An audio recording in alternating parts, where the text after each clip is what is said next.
میرے پیارے اور محترم اسلامی بھائیوں اور مدنی چینل کے ناظرین، الحمدللہ عز و جل اس وقت اسی مبارک میدان میں موجود ہیں جہاں حج ہوتا ہے۔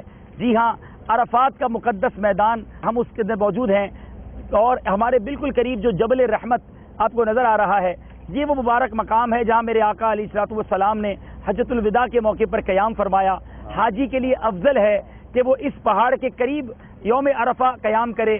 اگر یہاں جگہ نہ ملے تو پورے عرفات میں کہیں بھی قیام کیا جا سکتا ہے، لیکن اس پہاڑ پہ چڑھ کر رومال ہلانا اور یہ سارے کام اس دن نہیں کرنے چاہیے، بلکہ اس دن اپنے عیبوں کو یاد کر کے آنسو بہانا چاہیے۔ تو الحمدللہ یہ مبارک مقام ہے۔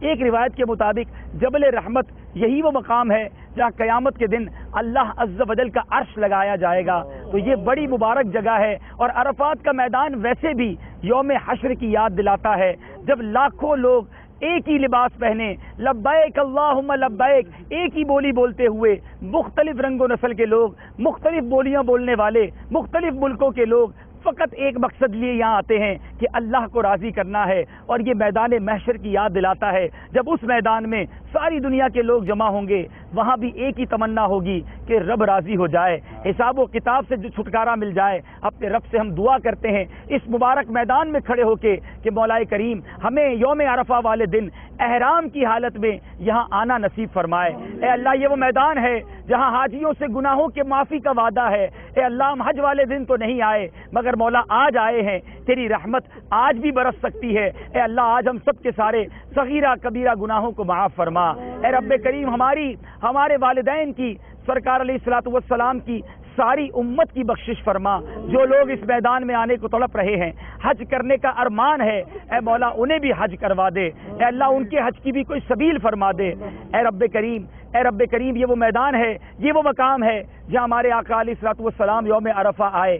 نبی پاک کی تشریف آوری کا صدقہ ہم سب کے تمام خطاؤں کو معاف فرما، دعوت اسلامی کی خیر فرما، قبلہ امیر اہل سنت کو درازی عمر بالخیر عطا فرما، ہمارے والدین کا سایہ ہمارے سروں پر تا دیر قائم فرما۔ اے رب کریم، ہم تجھ سے جو مانگ سکے ہمیں وہ بھی عطا کر دے، جو ہمارے حق میں بہتر ہو وہ سب عطا فرما، جو نہ مانگ سکے اور ہمارے حق میں بہتر ہو وہ بھی عطا فرما۔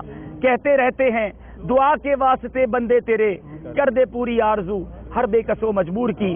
برکت ان اللہ و ملائکتہ یصلون علی النبی یا ایھا الذین آمنوا صلوا علیہ وسلموا تسلیما۔ صلی اللہ علی النبی الامی وآلہ صلی اللہ علیہ وسلم۔ صلاۃ و سلاما علیک یا سیدی یا رسول اللہ۔ جب دم واپسی ہو یا اللہ، سامنے ہو روضہ رسول اللہ، اور لب پہ ہو لا الہ الا اللہ محمد رسول اللہ۔